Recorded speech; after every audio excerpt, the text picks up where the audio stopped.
I think just like deep keratitis, I think the whole presentation's become a challenge to get started, but I think we'll definitely go through with it. I'd like to acknowledge the help of Dr. Somashila, Rishi, and Dr. Navrata for this presentation. And I think the most important thing, as in any microbial keratitis, more so for a deep microbial keratitis, would be to establish a diagnosis, then initiate a medical management, and because it's deep, you might need some adjunctive procedures, and if not, then surgical management. So that's what we'll be running through in the next 10 minutes. And as we come across superficial cases of keratitis, which if you initiate the right treatment and they start responding, they scar down, respond pretty well. So this is the good part of it. But then there would be certain cases like these. I think after hearing Dr. Somshila's talk, I think this was probably must have been a Pythium kind of a fungi. And it was a fulmin, it's like a fulmin, and they just do not respond to anything. And some of them form a deep abscess.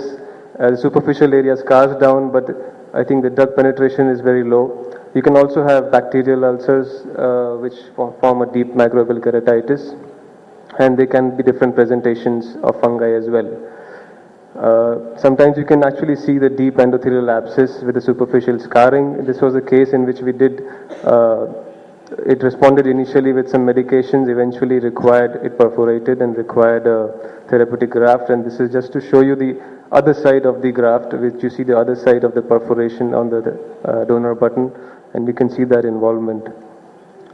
And I think, as Dr. Somashila has taken a show of hands, I think we have more fungi in our country than the Western country. We had done a snapshot study at our center, and we had almost of all the cases, 70% were fungal, which we had seen in our clinic, of which most of them were Fusarium. Having said that, I think in deep keratitis, I don't have any personal experience with it, but confocal is an instrument which might be useful to actually diagnose. So you can use this, if you have access to this, you can use this technology to be able to diagnose fungi and acanthamoeba. If not, then you might have to go ahead and do a corneal biopsy in such cases to establish a diagnosis rather than just starting empirical treatment. Like in this case, after establishing a diagnosis of a fungal ulcer, it still did not respond and it eventually had to undergo a therapeutic graft. So what are the options that we have in terms of antifungal agents? I think all of us are pretty well aware of it. The main thing is found by natamycin, amphotericin B, and voriconazole, which are available topically nowadays. And the normal medical therapy would be the same even for any deep keratitis.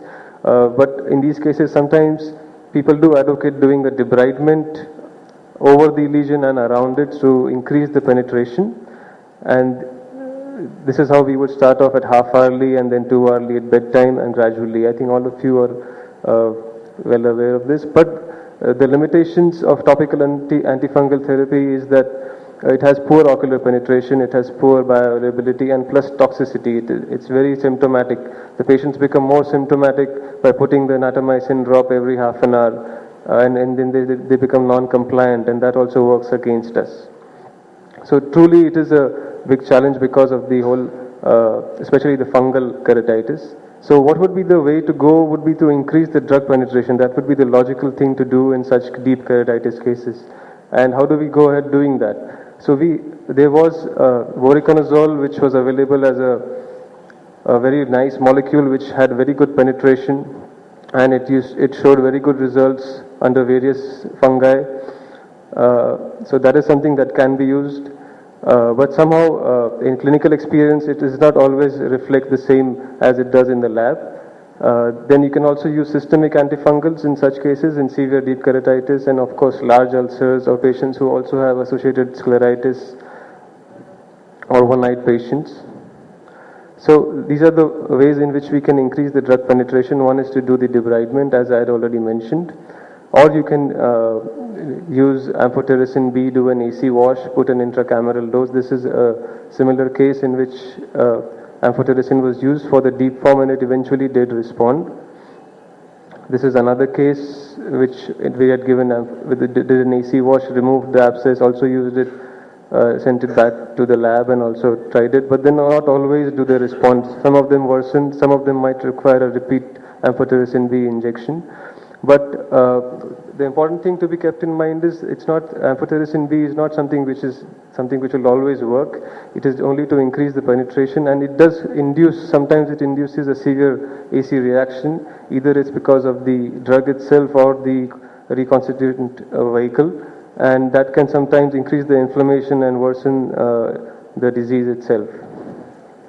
So to sum up, I think for deep keratitis, I think it's very important to establish a diagnosis either by scraping if there is some superficial element also to it, or doing a corneal biopsy, or one can also do an AC tap. Intracameral drugs seem to have a therapeutic role in deep keratitis, especially the fungal ones, because we have very good antibacterial which penetrate well. And if not responding, I think one should have a very low threshold for doing a surgical intervention in such cases. Thank you very much.